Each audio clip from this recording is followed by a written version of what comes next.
Segala pujian, segala syukur hanya bagi-Mu Bapa. Engkau yang mengumpulkan kami bersama di sini.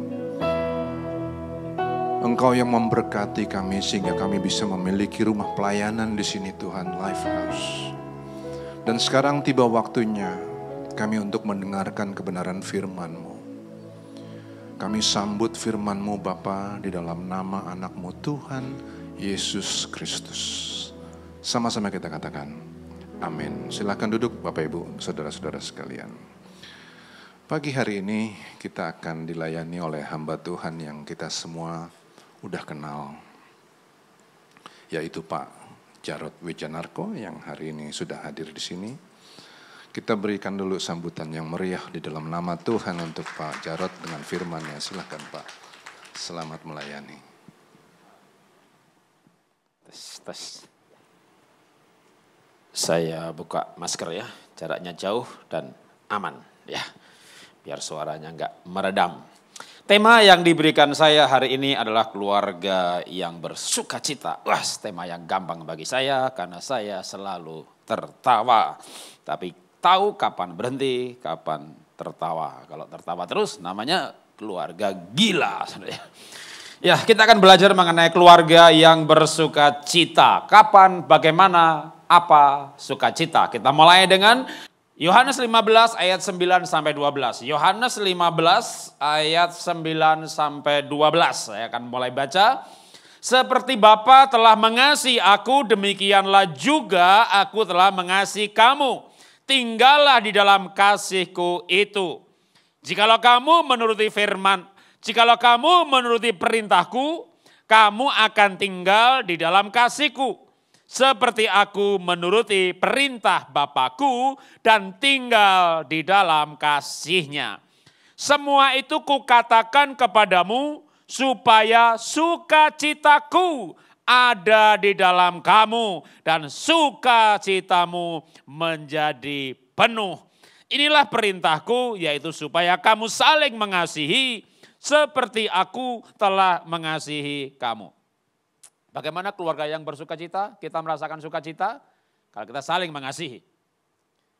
Saya berikan cerita nyata, namanya Janda Moon, istri dari Mr. Moon, kisah nyata di New York.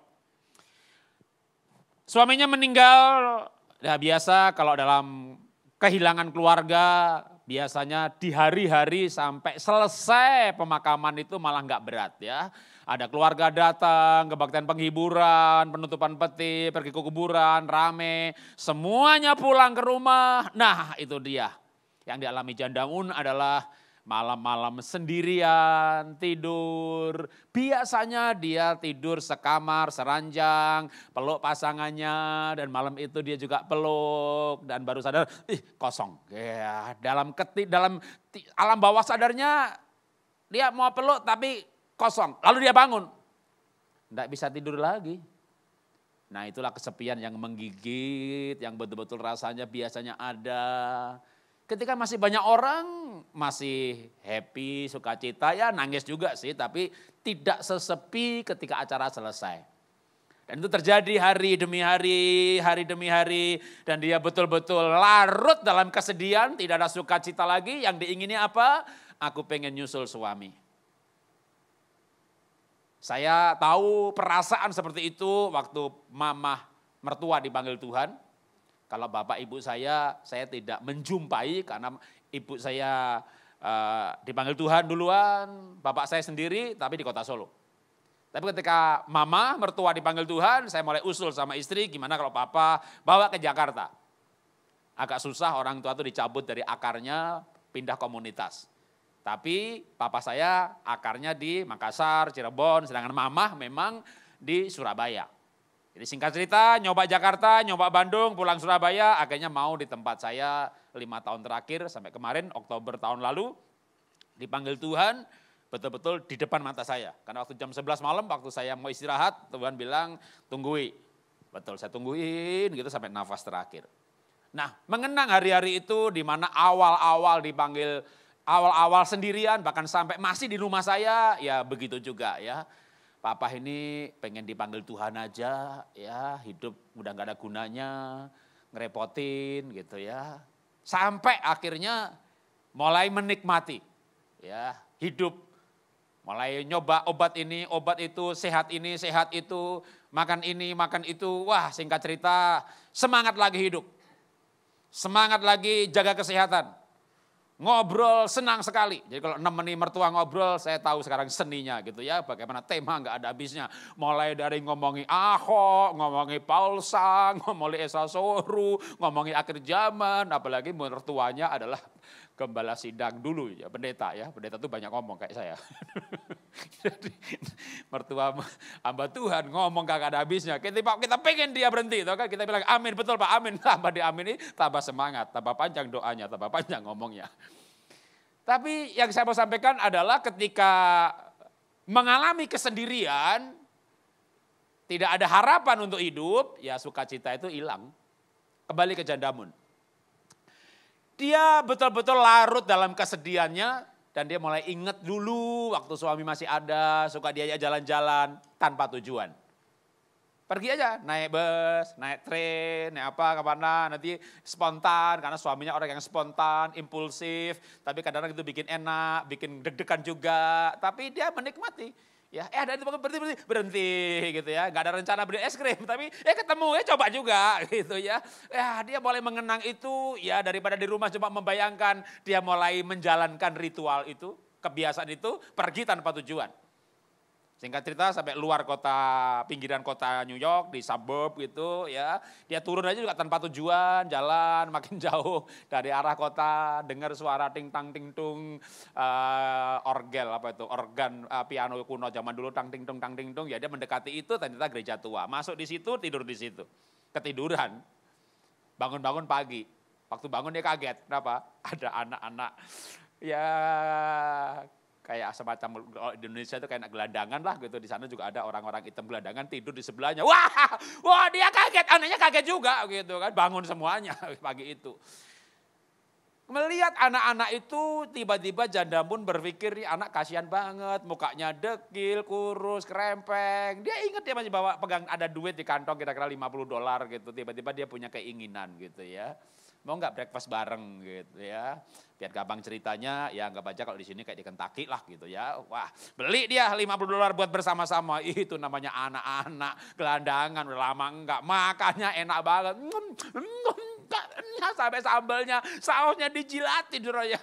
Nah apa yang terjadi dengan Jandamun? Dia ngelihat itu anak makan kayak begitu. Tiba-tiba ada rasa sukacita yang sudah lama hilang. Itu kayak berbinar-binar lagi. Dia happy banget, dia senang banget lihat orang senang gitu. Dia senang banget lihat orang mati, makasih tante, makasih. Oh berterima kasihnya itu sampai wow cuma $50 bisa bikin 4-5 orang senangnya luar biasa. Dia pulang ke rumah, dapat ilmu lama yang sudah dia lupakan, yang muncul kembali. Bahagia memberi daripada menerima. Betapa sukacitanya memberi, betapa sukacitanya membuat orang lain senang. Tadi kita baca ayatnya bahwa Tuhan pengen supaya kita saling mengasihi supaya sukacitamu penuh. Gimana supaya Anda sukacitanya penuh? Kembali mundur ke belakang ya. Dulu punya teman sahabat, tempat curhat waktu kuliah dulu. Sahabat, tempat curhat. Apa yang terjadi? Temannya mulai punya pacar satu persatu, Anda tinggal sendirian. Ya mulai menikah satu persatu. Ya sibuk lah sama pasangannya masing-masing. Anda pengen apa? Pengen nikah juga. Wah pengen supaya ada yang mencintai, ada yang memperhatikan, ada yang mengasihi. Kenapa? Mengasihi itu apa sih? Kita merasa dikasihi kalau kita diterima apa adanya, kita diperhatikan, kita dimengerti, betul ya? Dapat pacar yang menerima, kan kadang orang tua nggak menerima. Pernah punya orang tua nggak menerima? Anggap aja ini gadis ya, punya ibu, punya bapak. Kamu tuh gimana sih? Anak perempuan begitu, begini. Aduh kamu tuh baunya belajar masak, kamu tuh rapi, kamu tuh pokoknya salah terus. Sampai sebagai seorang gadis berkata, mama gak ngerti aku, papa gak ngerti aku, semua di rumah ini gak ada yang ngertiin aku. Gitu ya. Jadi dia udah pengen walaupun satu kos, walaupun kuliah satu kota, pengen kos aja dah gitu. Gak betah di rumah, semuanya gak ada menerima aku. Gitu. Pergi kuliah, pergi ke gereja, ketemu pemuda ya. Matamu bening, rambutmu bagus, idemu luar biasa. Belum pernah ada kasih di dunia sanggup menerima diriku apa adanya seperti dirimu pacarku. Sungguh tiada lagi kasih seperti ini. Waduh, enggak biasa nyanyi, mandi nyanyi. Penuh dengan sukacita. Kenapa? Ada yang menerima. Ada yang memperhatikan. Ada yang memuji. Ini bentuk-bentuk bagaimana kita merasa dikasihi. Aduh, kalau begitu biar menerima ini sepanjang hidup. Jangan pacaran, dilegalkan saja. Masuk dalam pernikahan ya, lalu mulailah menderita. Begitu enggak? Kenapa mulai menderita ya kan? Ya perhatikan saya dong, terima saya dong apa adanya, kasih saya dong gitu ya. Minta diperhatikan, minta dikasih, minta diterima, minta dimengerti, lalu mati dalam kepahitan. Kenapa? Karena tidak mendapatkan apa yang diharapkan. Lalu gimana kita bersuka cita? Kembali ke cerita Jandamun.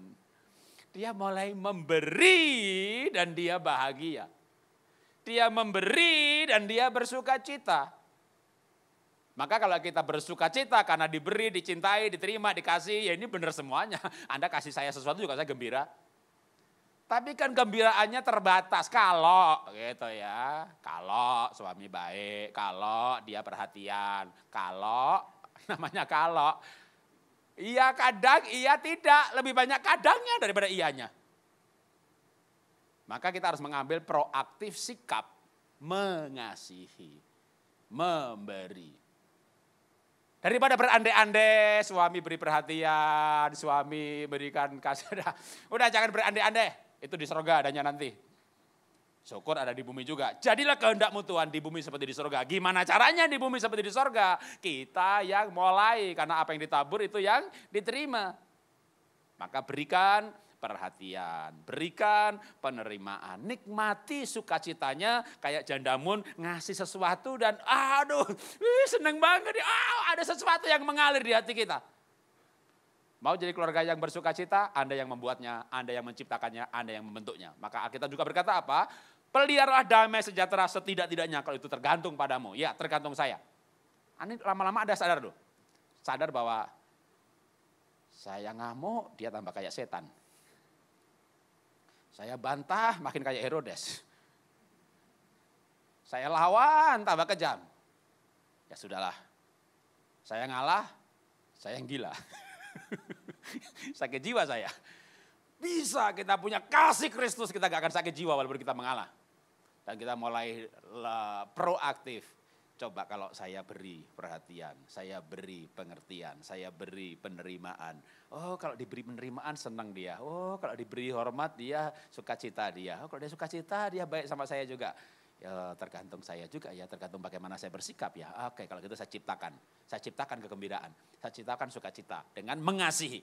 Karena itu firman Tuhan lebih menekankan supaya kamu saling mengasihi. Yang namanya saling mulai dari kita aja. Pak gimana ya Pak Jarod ya, saya punya suami itu berantem terus, bertengkar sama saya terus Pak. Ada gak orang bertengkar sendirian? Suami saya itu Pak kerjanya Pak, di depan kaca Pak, kurang ajar kamu, awas kamu ya jelek. Ada gak orang bertengkar sendirian depan kaca? Ada di Grogol, rumah sakit jiwa. Orang bertengkar tuh butuh teman. Itu suami saya terus bertengkar terus Pak sama saya Pak. Dan berarti ada juga bertengkar terus. Kalau saya ketemu suaminya, pasti suaminya bilang saya Pak, istri saya itu bertengkar terus sama saya Pak. Orang bertengkar tuh butuh teman saudara. Gimana caranya? Ya jangan dilayani. Ya, jangan dilayani sambil berkata dalam hati ya, jangan ngomong loh ya. Orang gila dilawan gitu loh saudara. Itu dalam hati aja. Anda ngomong tambah marah dia. Udah bilang aja dalam hati, sing waras ngalah kan gitu kan. Jadi namanya bertengkar itu gak bisa sendirian. Suami saya itu Pak orangnya ngajak berantem terus sama siapa? Sama saya. Ya sudah. Ya sudah. Kok ya sudah sih Pak? Orang berantem tuh gak bisa sendirian. Kalau ada layani ya berantem. Ada diem aja, ada ngalah aja udah gitu ya. Lama-lama kan dia kehabisan peluru. Anda bantah, bantahan Anda itu dibalik lagi, diberdebat lagi, jadi tambah peluru lagi. Kalau kita diam lama-lama pelurunya habis gitu kan. Jadi bagaimana kita menciptakan keluarga yang bersuka cita? Yang pertama mengasihi, tapi kita dulu yang mengasihi. Apa itu mengasihi? Menerima, memberi, memperhatikan. Yang berikutnya mengasihi adalah sesuai dengan bahasa kasih yang kita kasihi. Ketik di Google aja, bahasa kasih, enter, muncul, ada assessment gratis. Ya. Kalau tes yang bayar ya sama juga, cuma ada analisa dan penjelasannya. Kalau gratis, ya nanti tambah penjelasan lagi sendiri, dicari lagi pasti ketemu.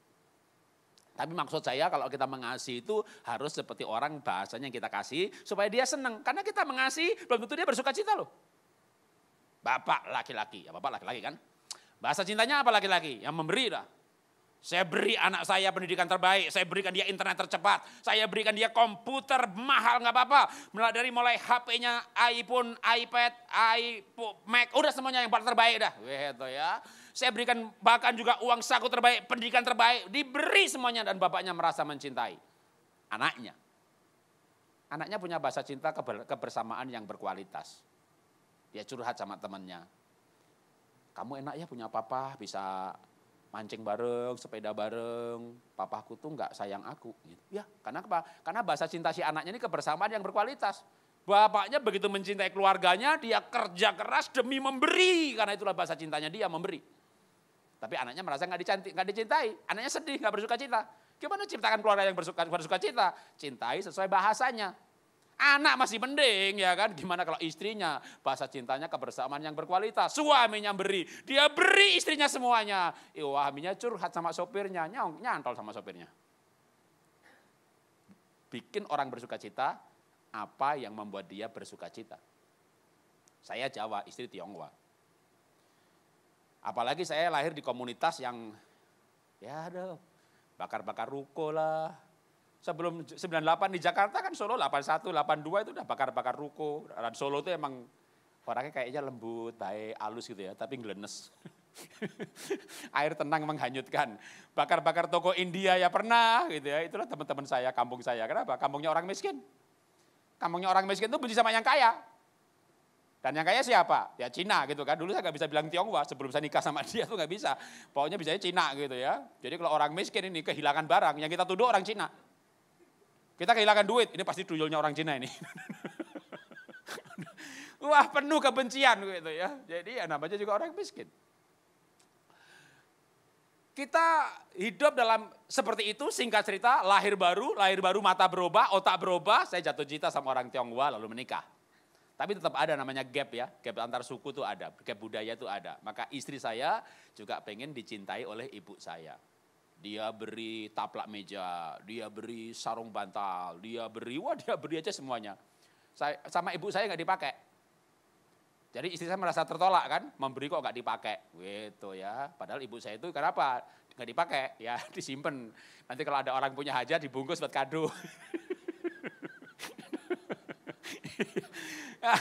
Akhirnya saya bilang sama istri, ya memberi supaya yang diberi itu bersuka cita. Beri dong sesuai apa yang diharapkan dia. Komunikasi, tanya. Wah, akhirnya pergi ke Solo, tanya, Bu, ibu tuh sukanya dikasih apa sih? Gitu ya. Dikasih mentahnya aja gitu loh. Ya sudah, kalau ada punya istri dikasih mentahnya, kasih aja mentahnya. Ada punya mertua suka mentahnya, memberi itu harus apa yang membuat yang diberi itu bersuka cita. Berilah, maka engkau akan penuh sukacitamu. Beri apa? Beri sesuai dengan kebutuhan, ya walaupun tidak keinginan ya. Oke, berikutnya lagi. Bagaimana kita membuat keluarga bersuka cita? Saya akan baca ayat berikutnya. Sebentar ya. Tunggu. Lukas pasal, sebentar. Ini kenapa file saya malah jadi ke-delete. Oke. Untung sudah saya WA tadi, jadi masih ada di WA.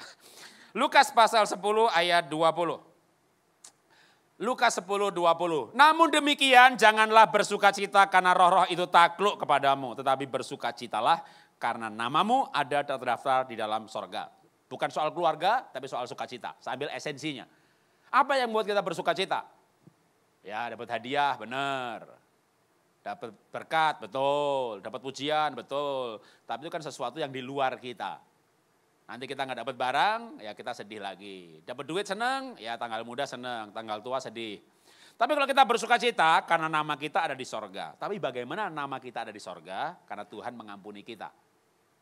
Oke, saya sambungkan lagi, sekarang saya sambungkan ke di sorga itu karena pengampunan. Nah, sekarang saya baca ayat soal pengampunan. Mazmur 32 ayat 1. Mazmur 32 ayat 1, dari Daud nyanyian pengajaran. Oh, ini pelajaran kan? Apa pelajarannya? Berbahagialah orang yang diampuni pelanggarannya, yang dosanya ditutupi. Kita mau bikin keluarga bersuka cita, bahagia, pasangan kita bahagia, anak kita bahagia, kita juga bahagia. Maka dalam satu keluarga, pertama saling mengasihi. Mengasihi adalah menerima, memberi, memuji, perhatian sesuai apa yang dibutuhkan. Yang kedua adalah mengampuni. Apa yang harus diampuni?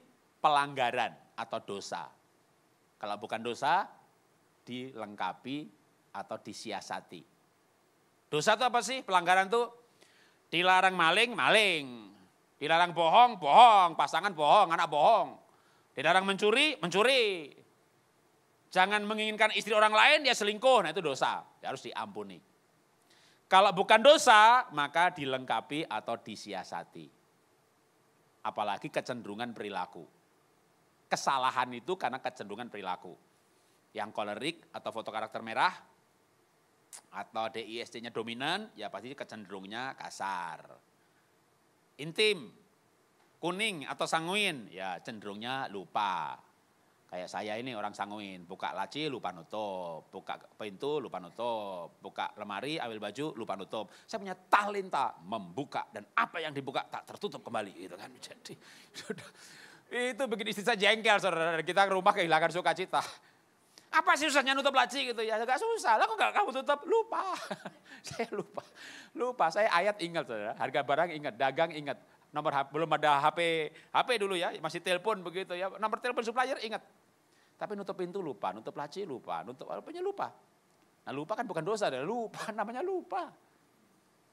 Nah itu lupa itu jangan kalau memang namanya kecenderungan perilaku, ya sudah, dilengkapi aja.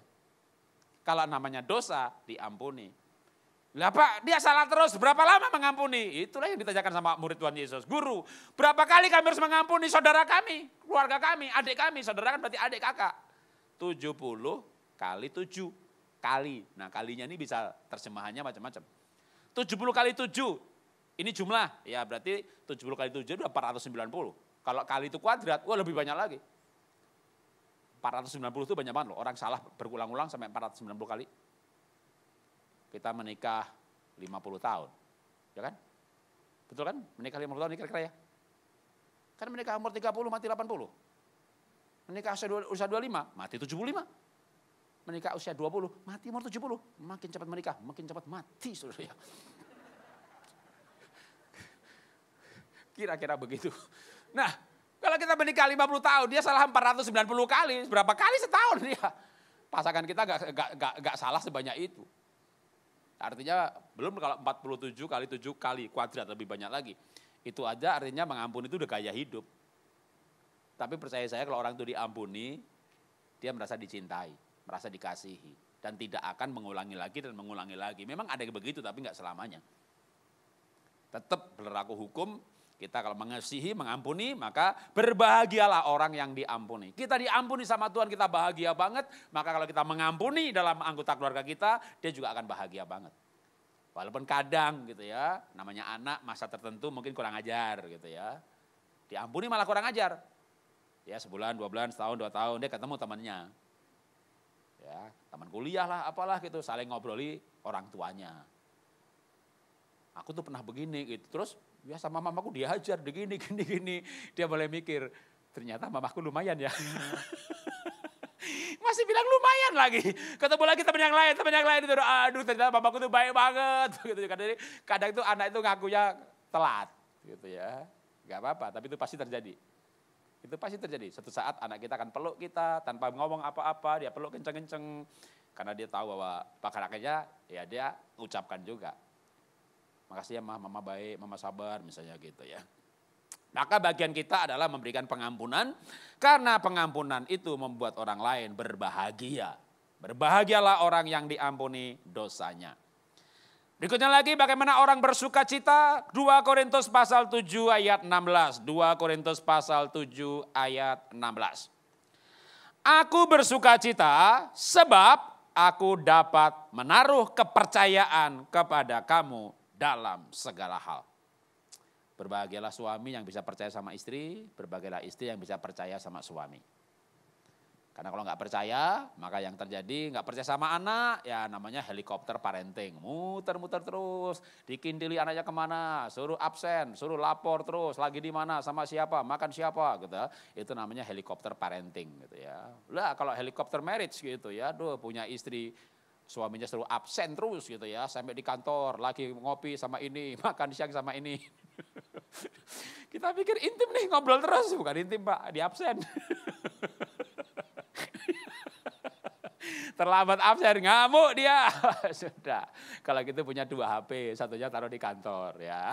Dan biar gak kelihatan bohong, kalau mau malam itu jangan dicas. Jadi mau berangkat kantor itu emang udah bener HP-nya lowbat gitu kan. Sampai kantor, HP yang satunya dihidupkan, udah itu gak akan di absen tuh. Dan jadi kita gak bohong waktu bilang, sorry tadi lowbat, memang lowbat beneran. Cuma gak dicas. Ya terserahlah, laki-laki banyak akalnya menyiasati istri yang selalu mengabsen gitu kan. Tapi saran saya buat ibu-ibu ya jangan diabsen lah gitu ya. Cerita aja gitu ya. Cerita aja ya, saling cerita. Saya kalau pergi juga cerita, mendarat Surabaya gitu. Pasti yang pertama saya WA, saya sudah mendarat itu bukan orang yang jemput saya, pasti istri saya duluan. Sebelum dia tanya. Dan dia juga nggak nanya, dia jarang nanya. Saya yang lebih banyak WA, gini. Dia jawab singkat, oke. Dalam pasangan yang lain mungkin kebalik ya, wah ibu yang nanya banyak, jawabnya oke. Masih mending oke, 3 huruf ya kan, cuma jempol. Itu lebih singkat lagi tuh. Ya. Hidup bersama dalam keluarga, terutama pernikahan, maka belajar mempercayai dan dipercayai. Kenapa kita nggak percaya? Mungkin memang ada latar belakang, pernah dibohongin. Jujur saya pernah bohongin istri saya juga. Ya kan?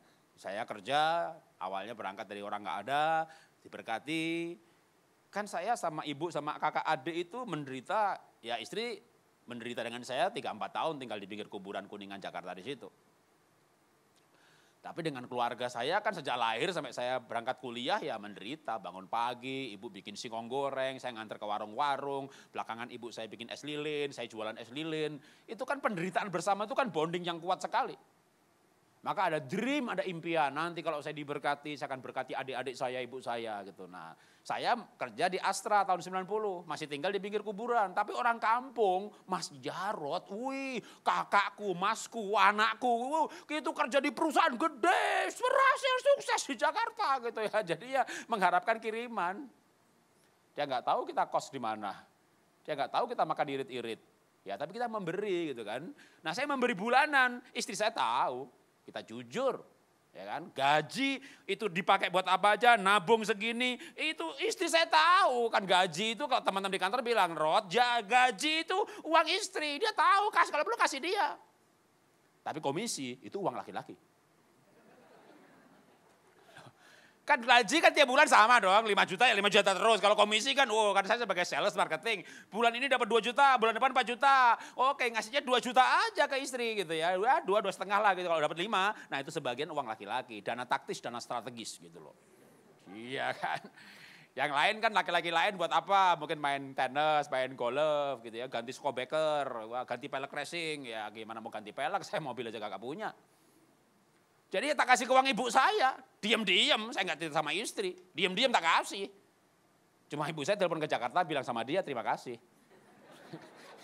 Jadi, ya itu kan pengalaman, sekali, 2 kali, 3 kali, ya kalau habis terjadi begitu ya kita kayak agak bertengkar sedikit gitu lah. Saya minta maaf dan saya berjanji untuk tidak mengulangi lagi. Mulut saya berkata berjanji tidak mengulangi lagi, hati saya kalimatnya beda, lain kali harus hati-hati. Ya kan? Hati-hati dong ya kan. Bilang sama ibu dulu, Bu ini tak kasih lagi ya. Tapi jangan bilang sama istri. Kue ora becik lah itu gak bagus nak. Bu firman Tuhan berkata hiduplah dalam damai sejahtera. Setidak-tidaknya kalau tergantung padamu. Kalau saya bilang istri, nggak damai Bu. Kalau saya nggak bilang damai, jadi ini firman Tuhan Bu. Gitu. Tapi itu nggak bagus, bagus Bu. Firman Tuhan berkata, memberi tangan kiri, tangan kanan jangan tahu. Apalagi tangan istri Bu. Gitu.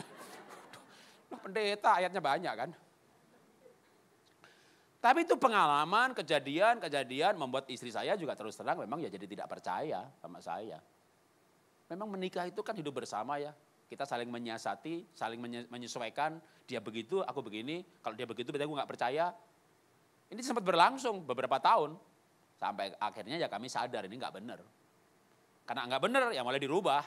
Ya singkat cerita, kita satu rekening, HP di password tapi dia tahu. Kalau orang lain nemu HP saya nggak bisa pakai, tapi istri bisa pakai. Rekening masih masing-masing. Kalau mau saya ngurus visa, ya cukup dengan rekening saya di print dapat visa. Gitu ya. Kemarin saya ngurus visa 2 hari jadi. Karena sekarang bisa ya online, lalu bisa kita pilih tanpa wawancara. Gitu. Asal pas visa yang lama belum mati, gitu. Atau mati belum 2 bulan. Ternyata bisa login online aja, berani pilih, benar yakin. Kalau Anda butuh wawancara, menjawab tidak butuh wawancara, memperpanjang, yakin udah gitu. Bener 2 hari jadi. Nah untuk hal begitu mungkin secara strategis atau untuk hal yang lain masing-masing ada usaha, ya tiap suami istri punya rekening masing-masing nggak masalah. Yang penting terbuka saldonya berapa gitu ya. Jadi kalau istri ke bank, titip tolong di print ya, tahu dia saldonya berapa. Dulu ya nggak begitu. Kita akan bersuka cita kalau kita bisa mempercayai. Menikah tinggal bersama nggak bisa percaya sama istri. Saya yakin mau ke gereja ya nyanyi di gereja, tapi apa keluarga yang bersuka cita? Kita tuh hidup ini senang ya kalau bisa ada. Kita bahkan mungkin bukan suami istri, tapi indahnya harusnya suami istri ya. Kita punya sahabat yang kita bisa percaya sama dia. Kita punya kongsi yang kita 100% percaya sama dia. Saya kongsian dari tahun 92 sampai hari ini. Nggak pecah kongsi, nggak ganti kongsi, nggak nambah kongsi. Saya pergi belanja urusan bisnis, beli barang ke supplier kasih komisi, masukin kantor. Kongsi saya juga begitu, dia beli barang sesuatu dapat komisi, nagih-nagih, nawar-nawar, bahkan kalau kadang cara nawar itu ya. Udah nawar, udah gak dikasih, udah pentok. Minta deh 1% buat saya pribadi, dikasih, tapi dimasukin kantor. Masukin kantor, ya udah bertahun-tahun begitu bersama-sama, udah. Benar-benar percayanya itu 100% udah. Sampai adik saya, keluarga saya, Mas tuh percaya tapi ya jangan sampai gitu lah, nanti kamu ditipu gitu. Nipu hamba Tuhan apa gak kualat. Tapi aku percaya banget sama dia gitu. Aduh mas itu bukan percaya, mas itu bodoh. Orang baik sama orang bodoh mirip saudara. Tapi saya bisa percaya dan itu bikin saya bahagia. Termasuk juga dengan istri, saya bisa percaya 100%. Maka bangunlah kepercayaan. Maka dikatakan oleh Alkitab, aku bersuka cita sebab aku dapat menaruh kepercayaan kepada kamu dalam segala hal. Anda punya pegawai, Anda shareholder, Anda komisaris, Anda pemilik, punya CEO yang bisa dipercaya, Anda punya direktur yang benar-benar bahkan dia berani pasang badan buat kita.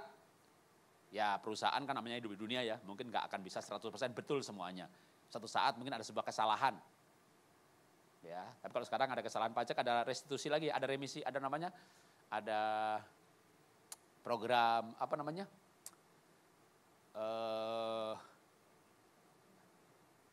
yang dulu pernah ada program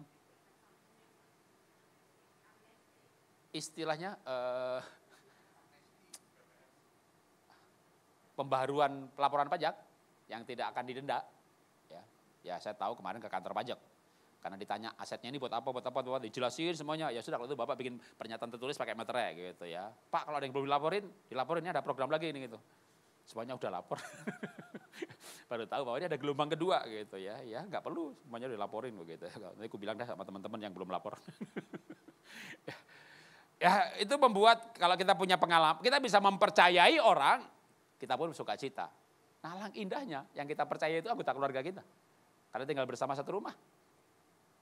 Berikutnya lagi, bagaimana kita bisa bersuka cita dalam keluarga, dalam pernikahan. 1 Korintus 12 ayat 26. 1 Korintus 12 ayat 26. Karena itu jika satu anggota menderita, semua turut menderita. Nah berikutnya nih. Jika satu anggota dihormati, semua anggota turut bersuka cita. Gimana keluarga bisa bersuka cita? Kalau saling menghormati. Makanya kenapa sih marah? Ya karena merasa gak dihormati.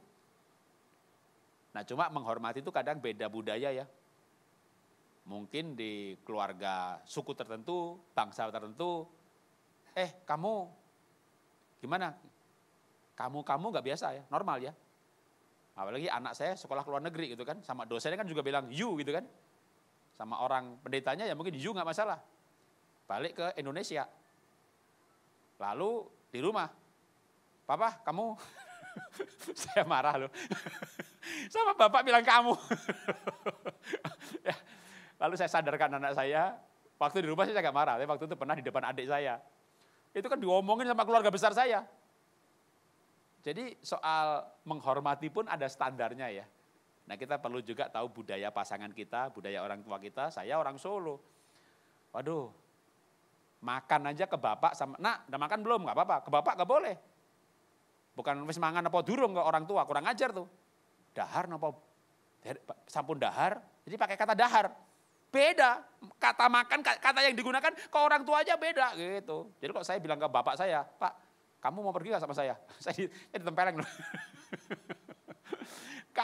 Kalau di luar negeri kan you aja sama orang tua, sama dosen, sama pendetanya ya you ya memang biasa, emang nggak punya kata ganti yang lain gitu kan. Nah kita perlu sadar bahwa kita tinggal di dunia, apalagi menikah ini kita punya budaya pasangan kita tuh budayanya berbeda. Menurut saya kita perlu belajar menghormati juga sampai mempertimbangkan faktor budaya. Karena bagaimanapun juga sebelum dia menikah dengan kita, dia punya latar belakang yang panjang dan nilai-nilai yang panjang yang diyakini. Dan itu memang kita bisa berbeda nilai, tapi membangun keluarga baru, ya membangun nilai-nilai baru. Tapi nilai-nilai baru itu perlu mempertimbangkan nilai-nilai pasangan. Jangan sampai kita merasa ya nggak meremehkan, tapi dia merasa diremehkan gitu. Ya akhirnya kan sukacita hilang. Bagaimana kalau hidup bersama, mengasihi sama respect, itu dua hal yang cukup kuat ya. Makanya kalau perjanjian lama memang lebih banyak respect, menghormati. Hormatilah orang tuamu, hormatilah Tuhan Allahmu, hormatilah milik sesamamu gitu ya, untuk menghormati. Sekarang baru banyak mengasihi, tapi sebenarnya juga mengasihi nggak bisa dilepaskan dari menghormati. Maka 1 Korintus 12 ayat 26, jika satu anggota dihormati, semua anggota turut bersukacita. Makanya dalam menghormati ini khususnya saya akan tekankan soal anak ke orang tua ya. Efesus pasal 6 ayat 2 sampai 3. Efesus 6 ayat 2 sampai 3. Hormatilah ayahmu dan ibumu, ini adalah perintah yang penting seperti yang nyata dalam janji ini. Supaya kamu berbahagia atau sukacita dan panjang umurmu di bumi. Termasuk kita menghormati orang tua kita. Karena kalau kita hormat orang tua, panjang umur, bahagia. Ini kombinasi yang bagus banget. Salah satu nggak bagus. Ya, panjang umur tapi nggak bahagia. Udah tua, sakit, menderita, mau mati nggak mati-mati. Bahagia nggak panjang umur? Waduh, sahabat banyak. Punya pacar, menikah. Mulai kesepian ya. Waduh, akhirnya ada juga yang datang dan berkata, I love you. Bahagia banget, tidur besok mati gitu ya. Itu namanya bahagia tapi gak panjang umur. Baru diberkati, baru bahagia, baru menikah. Memang kadang ada kisah yang tragis juga. Saya punya staff yang kisahnya juga tragis, sampai saya juga tak jadiin full timer saya sampai berapa tahun dan tak ajak pelayanan kemana-mana. Bahkan waktu dia melayani, dia khusus membawakan tema mengenai inner healing, luka-luka batin. Ya saya bukan full time, apalagi dia. Ya kita punya yayasan. Tapi saya bawa keliling Indonesia untuk pendeta dikumpulkan. Waktu dia ngajar inner healing, luka batin, waduh kayak dicemooh, diremehkan, kayak diketawain gitu ya. Emang ya sebagai anak muda, masih cukup muda waktu itu, saya juga masih muda, kita keliling-keliling ke berbagai kota, pendeta dikumpulin, kita seminarin, pulang diongkosin, kasih buku gitu ya. Tapi ketika dia mulai bersaksi tentang luka batin, bagaimana dia lukanya gitu ya. Dulu dia ya suami istri orang yang gak benar, tapi dia bertobat duluan. Begitu dia bertobat, suaminya masih gak benar, ya dugem lah, selingkuh lah, main perempuan lah, bertahun-tahun. Dan dia konsisten mendoakan suaminya, sampai singkat cerita suaminya lahir baru. Wah dia senang sekali. Untuk merayakan kelahiran barunya, mereka bulan madu ke Bali. Dan staf saya ini yang istri ya, dia di pantai, suaminya main berenang di laut. Dan hilang di laut. Tim SAR cari nggak ketemu sampai hari ini. Jadi waktu peserta yang adalah para pendeta mulai dengar sebuah kesaksian, baru pelajaran mengenai inner healing dan luka-luka batinnya itu semuanya, memang firman juga berkata ya, kesaksian itu tak terbantahkan. Dia bersaksi bagaimana dia mengalami luka hati, karena punya harapan yang luar biasa, suaminya bertobat, bahagia banget, tapi nggak panjang bahagianya. Karena di tengah kebahagiaan itu Tuhan ambil, bahkan jasadnya nggak ketemu. Dia larut dalam kesedihan ya lama. Sampai akhirnya dia belajar untuk mengerti arti bahwa yang diizinkan pasti terbaik. Masih belum mengerti juga Tuhan punya rencana apa dalam hidup saya. Sampai Tuhan ambil sesuatu yang sudah baik, sudah bertobat dari hidup saya. Akhirnya dia menemukan pasti saya ini dipanggil Tuhan untuk sesuatu yang tidak biasa saja. Lalu dia ikut saya, melayani saya sebagai full time. Kita keliling desa-desa. Saya bawa dia ke Mentawai, saya bawa dia ke Baduy, saya bawa pelayanan yang ekstrim-ekstrim, yang udah melayani ke pelosok-pelosok gitu, ke suku-suku terabaikan. Dia mau juga dikirim, masuk ke suku-suku. Dan dia bisa hidup dalam sukacita, karena apa? Karena dia mulai belajar selain karena dia kehilangan pasangan, ya, tapi dia masih punya orang tua. Dan dia mulai hidup menghormati orang tuanya. Memang kisahnya sebenarnya cukup panjang ya, bagaimana Tuhan izinkan itu juga pasti ada pembelajaran. Bahwa dia pernah memberontak orang tuanya dan sebagainya. Tapi akhirnya singkat cerita dia beres semuanya. Dulu juga frustasi, kenapa dia pengen selalu melawan ibunya gitu. Tapi ternyata pada masa kecilnya dia pernah mengalami penolakan. Semuanya dibereskan, sehingga akhirnya saat ini ya tetap terus menyendiri dan melayani Tuhan. Sukacita, kebahagiaan ada ketika orang menemukan tujuan hidup. Tapi dalam keluarga, kembali pada ayat ini, kebahagiaan dan umur panjang. Kita ingin kombinasi dua itu dong. Tapi Tuhan berikan syarat untuk kombinasi panjang umur dan bahagia adalah hormat orang tua. Kalau anak menghormati kita sukacita ya. Tapi kembali ke langkah pertama. Kalau-kalaunya ini nggak jadi, kita harus melangkah pertama seperti Jandamun tadi, mulai berbuat baik. Anak sama orang tua, anak belum menghormati, orang tuanya nggak boleh marah, kan orang tua lahir duluan. Yang lahir duluan berarti harus dewasa dong. Menunjukkan kasih seperti Tuhan Yesus mengasihi muridnya, mengasihi Petrus, menyangkal, terus dikasih sampai kasih yang tertinggi, ya Tuhan Yesus mati bagi Petrus. Waktu Tuhan Yesus kasihnya belum pada puncaknya, masih tuh muridnya, aku nggak kenal dia, begitu lagi. Kalau semuanya lari, aku akan mengiring Tuhan. Ya begitu. Iya, kenapa? Tuhan Yesus kan berkata, aku dia. Rebah semuanya gitu ya. Ya hebat guru begini, cuma bilang aku dia, rebah semuanya tentara. Begitu dia betul menyerahkan, ditangkap, kabur juga lu sebenarnya. Kabur juga, bahkan bilang aku gak kenal dia. Tapi Petrus tidak pernah menyangka lagi. Setelah Yesus disalib, mati, bangkit, ketemu. Dan waktu ketemu, dia gak bilang begini, kamu kemarin menyangkal kan, 3 kali kan, skors, gak boleh pelayanan. Gitu. Kalau di gereja kadang kan begitu skors gitu ya. Sampai kapan? Ya sampai Tuhan bicara sama saya, gitu ya kan. Kita tunggu, dia gak dengar suara Tuhan. Jadi skorsnya seumur hidup. Tuhan gak bilang begitu loh. Petrus, kamu kemarin menyangkal. Enggak. Petrus, apa kamu mencintai aku? Ya Tuhan, aku cinta Tuhan. Kadang sepertinya Tuhan itu seolah-olah kayak ngerti ya kalau kita tuh jatuh dalam dosa. Karena kita yang belum sempurna. Tapi Tuhan mau apa? Kita cinta dia aja.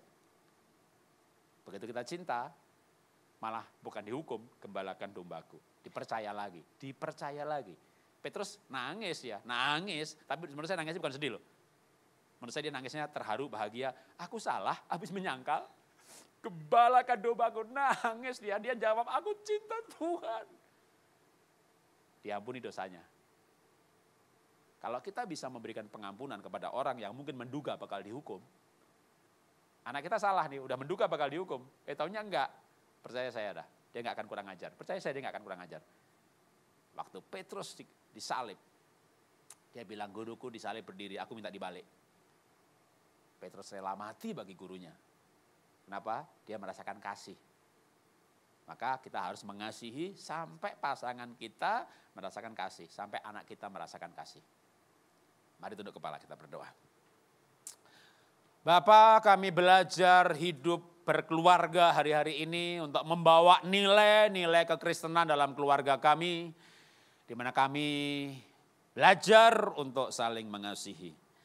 Memberi, menerima apa adanya, mengasihi dengan bahasa cinta yang tepat, mengampuni dan diampuni, mempercayai dan dipercayai, menghormati dan dihormati. Tapi bagian kami akan mulai dengan mengasihi, mulai dengan mengampuni, mulai dengan menghormati, dan mulai memberi, belajar, memberi kepercayaan.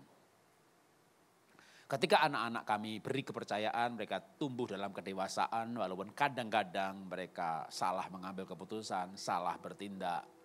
Tapi kami akan terus memberi kepercayaan dengan mendampingi.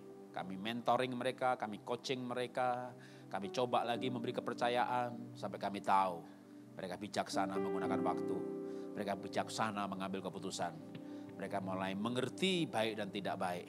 Sampai kami juga bisa mengerti bahwa ternyata punya alasan-alasan yang mengandung nilai-nilai. Tapi kami tanpa pernah memberinya kesempatan, kami tidak pernah tahu jalan pikiran mereka. Terima kasih Tuhan untuk firman-Mu yang mengajar kami dalam kehidupan keluarga, khususnya hari ini keluarga yang bersukacita dengan nilai-nilai kerajaan sorga. Di dalam nama Tuhan Yesus kami berdoa mengucap syukur dan belajar firman-Mu. Amin. Tuhan berkati.